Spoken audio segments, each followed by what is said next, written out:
people will make this statement and say, I really want to experience transformation. I want to overcome. I want to experience everything that God has for me in my life. But are you teachable? That is a very important question. Hello, everyone. I'm Mark DeJesus here with my wife, Melissa. This is Transformed You, and we want to get to a key transformational habit, meaning this is something that you apply in your life and it's in operation, because we found that if people aren't teachable, they're not going to experience the fullness of what's possible in their life. And it's often a major roadblock and a hindrance. Yeah. I think, too, a big thing to being teachable is it can't just be in 911 situations. It needs to become a lifestyle. Teachability is a lifestyle that you are learning to glean in all circumstances, whether you agree or not. Because I think we think we're teachable when bad things are happening, like tell me, help me, how do I make this decision? No, but I feel like a better gauge is what are you like when there isn't a crisis going on and you don't need an answer right away. Yep. To me, it's more of a lifestyle. I think the most influential people, the healthiest, effective leaders are those who are just teachable. Right. They walk into a situation, they could be experts on the subject, but they are willing to keep learning. Yeah. They position themselves in any situation. And I even find that even in my work with people, I can tell within a few moments if the person's teachable, because the moment you start breaking things down or talking, or there's argumentative, or there's pushback. Or you touch their sacred cows. Yeah. And I find that if we really want to grow, we need to be more in a posture of, I don't know everything. In fact, it's even better to be like, I know nothing. Just talk to me. Right. Now, there may be things you truly disagree with or may not have input, but I find this is a major blocker because people tend to cover up their brokenness with pride. They cover up their brokenness with stubbornness. They get very, very defensive.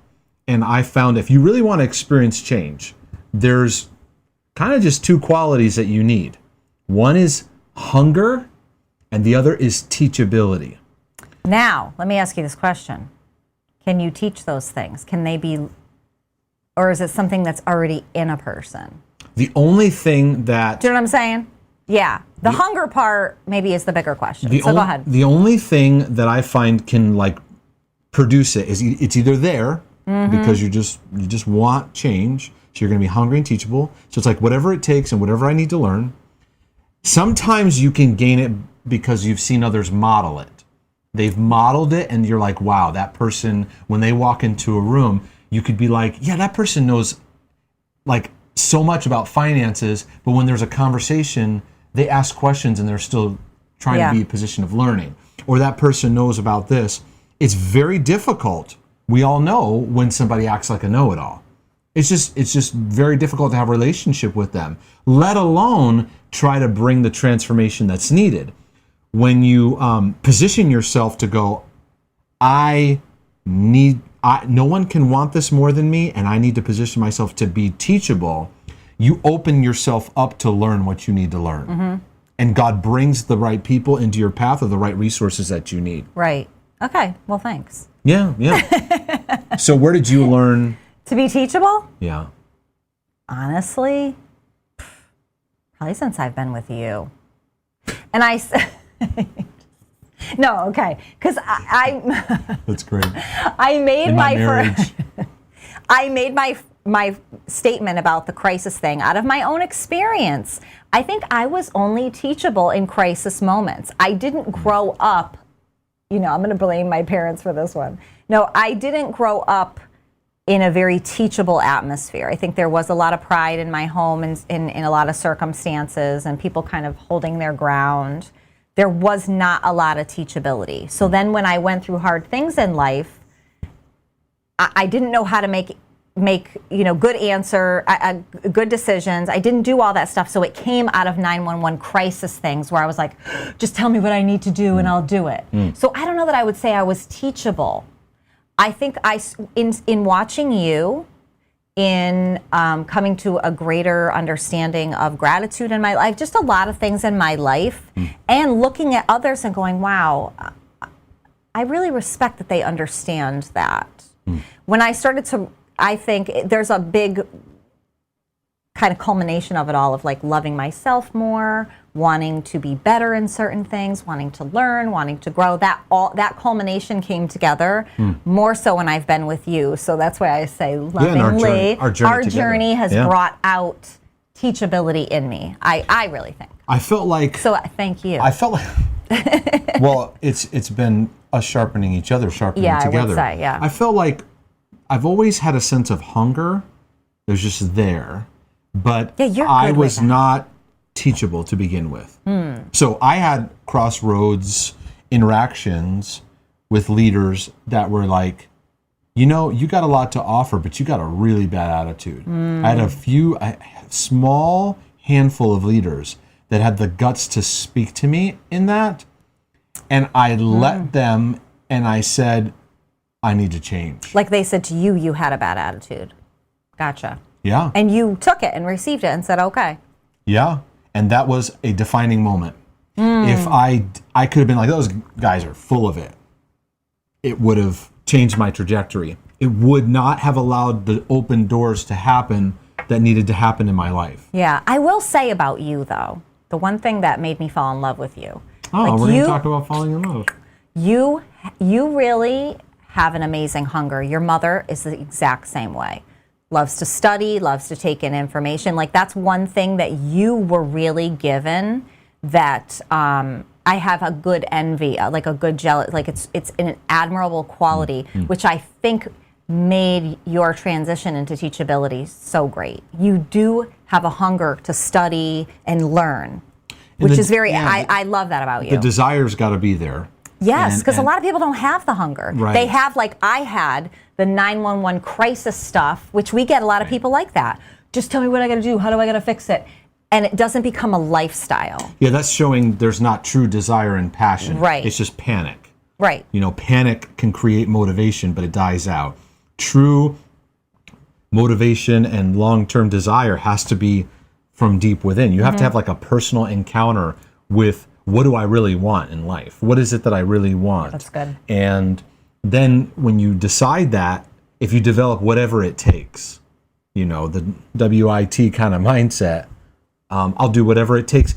And this is the level that I try to live with. No one can want transformation, freedom, breakthrough for me more than I do. Because if anybody does, that's a dysfunctional relationship. It's codependency. And most marriages and even Addictive ministry relationships, ministry relationships, even pastoral relationships with people.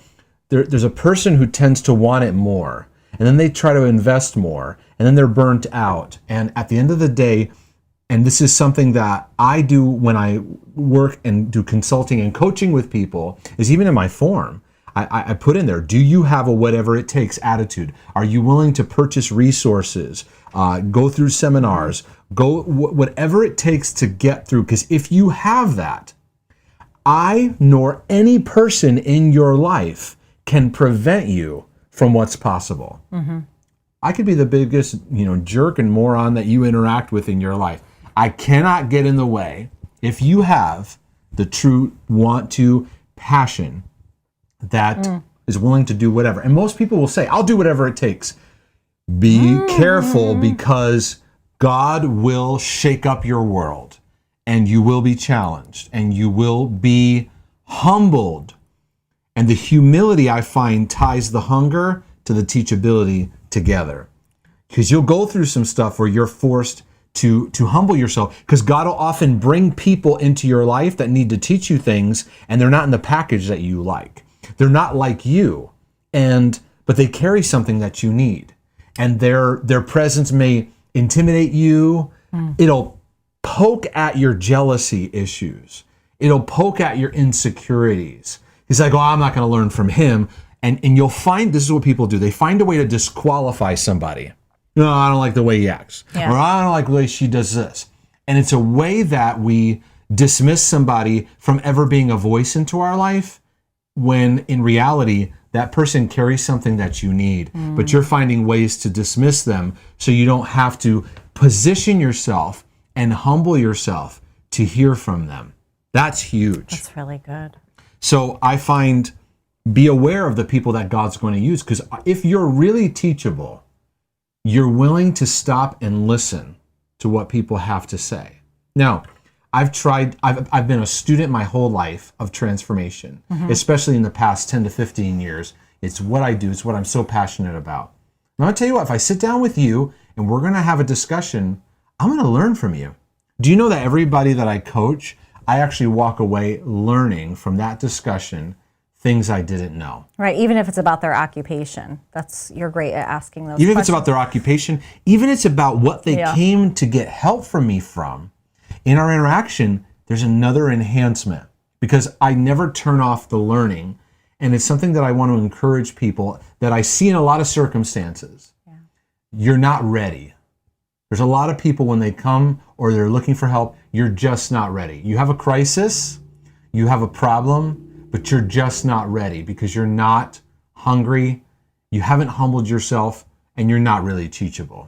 Because when those things happen, you'll receive what you need to receive, you'll do the homework you need to do, you'll go after whatever you need to go after to experience the change that you need to experience. And I find in pastors, leaders, the people that you're working with understand this. Business leaders, you get that friction. A lot of times the person's just not ready, and you don't need to force it. And we want it. Oh, this person's got so much talent, or this person has so much potential. Nope, they're not ready. And until they're able to break through their stubborn areas, their prideful areas, the resistance and pushback, or their insecurities that they push out and go, oh, that person, they didn't talk to me very nice, or that person, I like the way they came across. What's really going on there? So I think that there's when I was doing even specific mentoring work with people, the threshold that would show the relationship being able to be what it can be is, can they handle correction?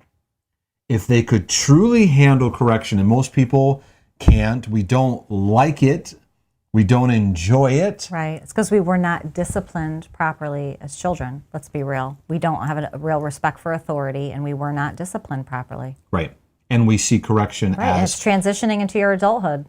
You know, we see it as you're a failure. We don't see it as... growth time. It's growth time. Now, correction needs to come from people that know you, love you, are close to you. You know, just somebody saying something nasty to you on social media, that's not correction, you know. No, right. It needs to be done in a relationship. But even still, can you handle being corrected? And I think if you'll start positioning yourself to say, speak into this, even if it hurts, and position yourself to go, I'm going to hear this, even if it's excruciating. You position yourself for potential life-changing opportunities. Even some of the leaders that you're under, if you position yourself for teachability, that leader may not be the best leader in your life. But God knows that, and He always works through those channels where He may promote you, even if that leader is not the best leader. Right. Because you keep a humble heart. So good. Anyways, this is a brief episode, but we wanted it to be something that's important to put into your tool belt. We have one more episode in this series that we'll get to when it comes to transformational habits, so we look forward to seeing you next week. But put this into practice. Are you teachable? Are you hungry? In other words, do you want freedom, transformation, and the liberty available more than anyone else around you? Okay, if that's true, you'll do whatever it takes. You'll go as far as you need to go. You'll spend what you need to spend. You'll do what you need to do. Are you teachable? Meaning that you position yourself to hear, to learn, to receive what you need to receive to go where you need to go and to connect to who you really are as God sees you. So think over this and let it become a template for your life moving forward. We pray this is a blessing to your life. If you've enjoyed it and been blessed by what you're seeing in these episodes, consider supporting and donating to the work of Turning Hearts Ministries, which makes all this possible. Consider becoming a partner As a monthly supporter, you can have access to resources and teachings and materials that'll help you, your marriage, your family, and your walk to overcome. So God bless you guys. We'll see you again next week. Thanks, everyone.